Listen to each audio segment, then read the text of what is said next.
friends, what up and welcome back.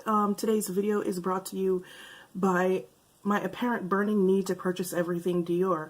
So last year Dior had come out with their Backstage collection and I had reviewed the collection for you guys, and I liked the collection, but I didn't really try everything. I didn't like everything. But last week, and I feel like they keep expanding on the Backstage collection, but I haven't picked up any of the new things that they've added to the collection so far, because everything is like stuff that I'm not interested in or like really warm tone. They came out with a new palette, I believe, and it's like a really warm palette. But they did come out with a new highlighter palette, which is not the icy tones that the first one is, but it's not available on the app or on Sephora.com as yet. But they also came out with a new Backstage Primer, and it looks like this, just like the foundation looks. Now, if you guys remember, I had tried the foundation and the shade that I had gotten, 5 Warm P, was too dark for me, and I never did hear back from Dior, so I did not get a replacement. So this was available in the app last week, I want to say, and it is $36. You get 1.6 fluid ounces, and it is supposed to be used, you can use it with any foundation. I did wind up picking up 4 Warm Peach in the Dior Backstage foundation because like I really did like the foundation, but the 5 was too dark for me. However, and it is so weird because if you compare it to the Ilia foundation that I have, so the color on this is right, but this foundation seems to lack depth. Like I don't really know how to explain it. Like I put it on and it looks okay, but it also looks a little bit gray on me. It doesn't look warm. Like it doesn't have enough depth. So if you look at the Ilia foundation and you look at the Dior foundation, you can see that it's even a little bit darker than the Ilia foundation, but it looks terrible. So I was going to use this foundation today to test out the Backstage Primer, but I think I'm going to go ahead and use the Ilia one instead because it just doesn't look right. And also I don't really believe like the Backstage foundation needs a primer over it. It's just that girl. So let me read you some claims about this new primer. Okay, so it says what it is: a lightweight universal primer that helps makeup last longer, blurs imperfections, delivers up to 24 hours of hydration for an enhanced complexion. This primer creates a naturally enhanced, even and luminous complexion for a touch-up effect and foundation that lasts all day. I just said that.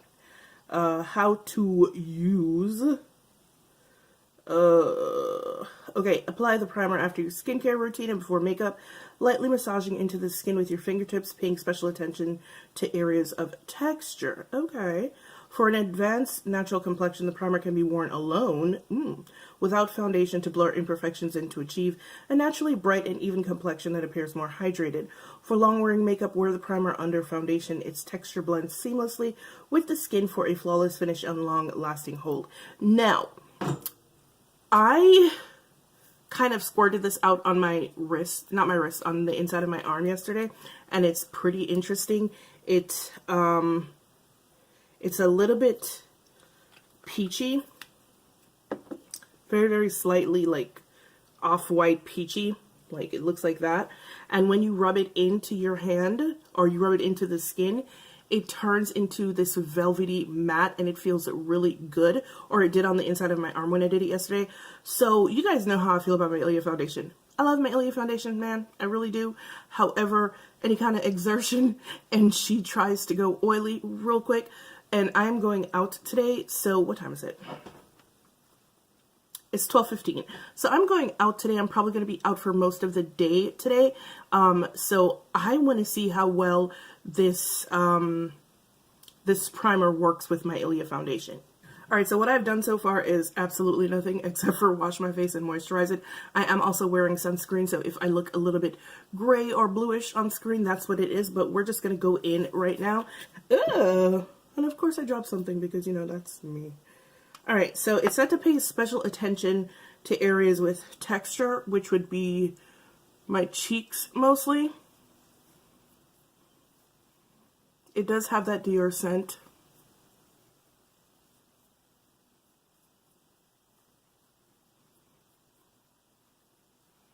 Oh wow, it seems to really have a blurring effect. Well, that's cool. I feel like it's, wow, okay, wow. Oh wow.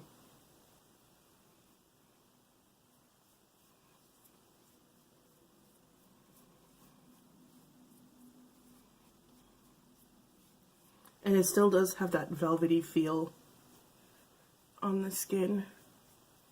That velvety finish. And of course I got it into my hair.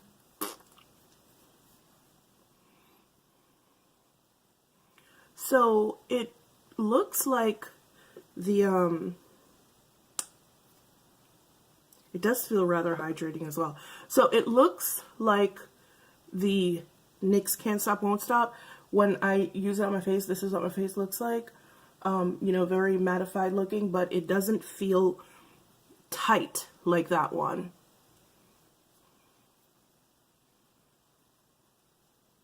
Yeah, it does feel very smooth and velvety on the skin. Oh wow. Whew. I'm having a little bit too much fun, I think. Okay, so let me show you real quick what I was talking about, the Dior foundation, because I just want to show you. So this one right here is the Ilia foundation, and then this one is the Dior foundation. And as you can see, they're basically the same color, but the Ilia foundation has more depth and more brown in it. This just looks like, I don't know. I combined the two of them the other day, and it looked really nice, but I don't think I'm going to be doing that again. Because, yeah, I don't get it. It just looks really weird. It's supposed to be warm peach, but it actually looks more neutral once it gets on my face. Like I said, it starts to look very gray. But yeah, we're just going to go in with the Ilia foundation right now.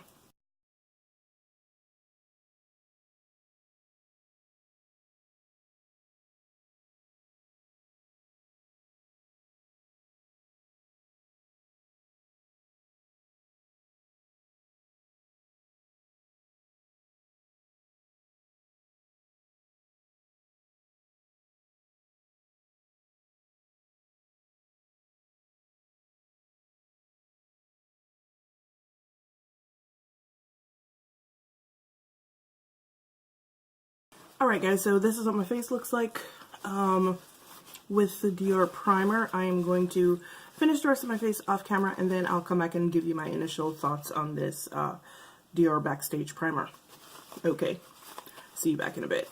Okay kids, I am back. This is what my face looks like. It is now 12:39 p.m. in the afternoon. I shall be back here sometime later on today. I'm not sure. You guys know how my days go. But a couple of things that I'm first noticing about this primer. So it's supposed to do something for texture. I have not seen that. If you guys see it, let me know. But my texture looks the same. Maybe even a little bit more exacerbated. One concerning thing that I am noticing, and keep this in mind also, if you have like peach fuzz on your face, it's going to emphasize it, because like usually I wear the Ilia foundation and I don't notice the peach fuzz on my face, but for whatever reason today I can see it all over my face. So those little fine hairs, if you have them on your face, just be prepared for them to stand out a little bit, if they don't usually. And so I'm also looking a little bit gray over here by my nose. Oh, wow. Okay. But yeah, those are the things that I'm noticing right now. It wasn't hard to put the foundation over it at all. It was easy to work in. It is easy to apply. It does, like I said, have a little bit of a whitish peachy look to it, and I'm seeing a little bit of a white cast on my hand where I had it. I don't know if it's from that, but let's rub it in together real quick and see. Alright, so I don't think it's from that. It might have been from my sunscreen that I put on the back of my hand before I put it on my face. But yeah, so this is what my face looks like right now, and I don't know what to think. I mean, I think it's an okay primer so far. I feel like my foundation looks a little bit whiter than it usually does, you know what I mean? Like, the the Ilia foundation has, like I showed you, has more depth. And I feel like I'm looking a little bit casket sharp right now. But yeah, this is what it looks like, 12:40, and I will see you guys back here later. Bye. Hey guys, what up? Welcome back. So I actually had not planned on doing a day 2 of this Backstage Primer test, but I don't know if you guys saw yesterday, well, it wasn't yesterday, it was the day before yesterday, but in the earlier part of the video, I'm not sure if you guys saw how the Ilia foundation looked. It had a bit of a whitish cast, and the cast stayed all day, and I was just like, is this a foundation or is this the you know, the primer? So I remembered that the Ilia foundation doesn't always play well with others. Even with the Ilia primer, it didn't do very well. So I decided to go ahead and try one more time with the Dior Forever Undercover 24-hour foundation. Now, the Ilia primer does not play very well with others. So I don't even know why I decided to do that. So when I wore it the other day, just for you guys, so that you guys know, when I wore it the other day, the whitish cast never went away, and the foundation faded rather, I don't know, I want to say it faded rather quickly, but I can't be sure, simply because I completely forgot that I had the foundation on until about 1 o'clock that morning when I was getting ready to go to bed. And, you know, so of course I forgot to film the wrap up, which is why I'm trying to tell you guys now. But it was pretty much gone from my face. So I don't know if it was the primer, but like I said, it had a whitish cast, and I had actually decided to, well, not decided, I had actually thought about coming back, taking it off, and trying it with a different foundation, but I wanted to see if that little whitish cast would go away or not. It didn't for the whole time that I was wearing it, and I was up and running around and stuff like that. So it kind of looked gray. I kind of looked gray for pretty much most of the day. It wasn't until, I want to say, maybe about 6 o'clock that evening when my oil started to break through that it started to look a little bit better. But once again, I don't know if it is the foundation or the primer, because the Ilia foundation, like I said, doesn't play well with others. It doesn't play well with the primer from the own company that makes it. So I'm going to go ahead and try it with the Dior foundation, and then I will come back here later and let you guys know whether or not it behaved the same, changed the way it behaved, or what. So yeah, let me just go wet my beauty blender, because I completely forgot that I had not done that. And I will be right back here, and you can see me putting it on.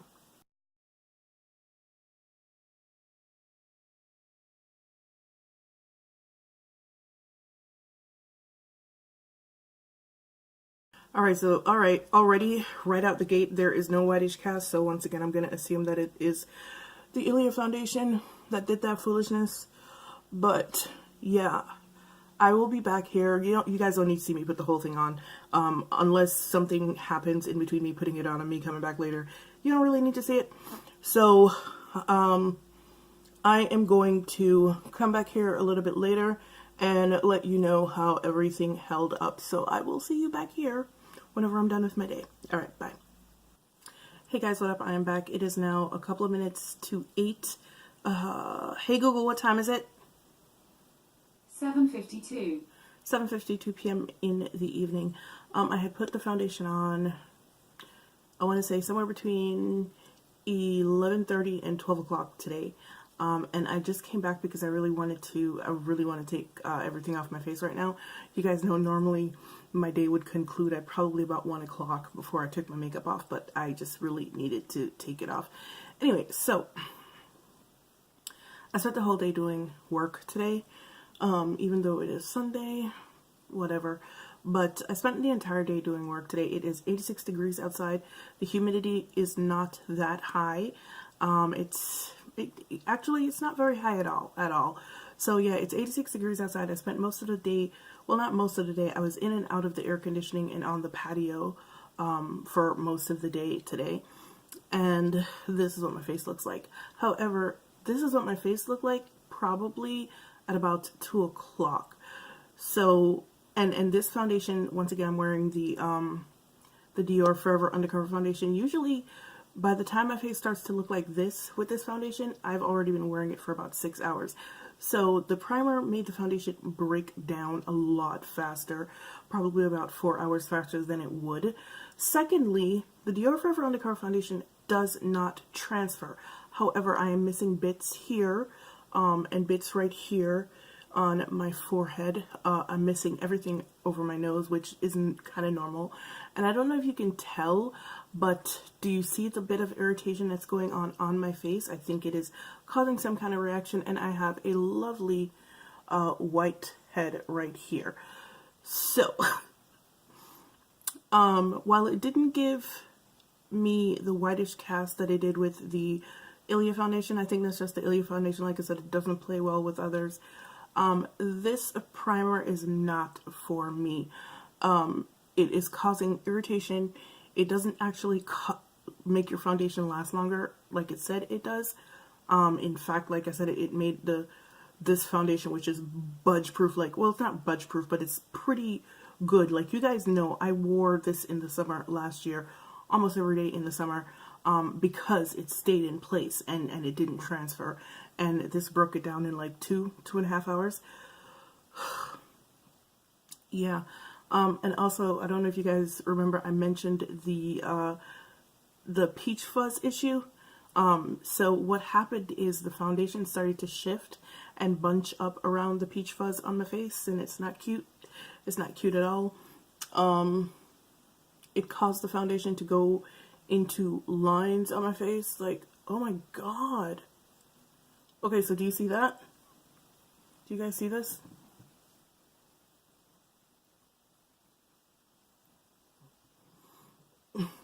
This foundation does not do that. Do you guys see how everything is shifted right here? Everything is gone. So yeah, this is no. This primer is a no for me. It is absolutely not. It does not extend the wear of your foundation. It actually ruins the wear of your foundation. If you have peach fuzz, it will make the peach fuzz stand out on your face, and it might cause irritation if you have sensitive skin. So yeah, this foundation is not a good one, not for me anyway. So it'll be going back to Sephora. Yeah, I won't be using that anymore. But anyway, guys, thanks so much for joining me for my review on the Dior Backstage Primer. As usual, it's been real, it's been fun, and I will see you guys in the next one. Bye!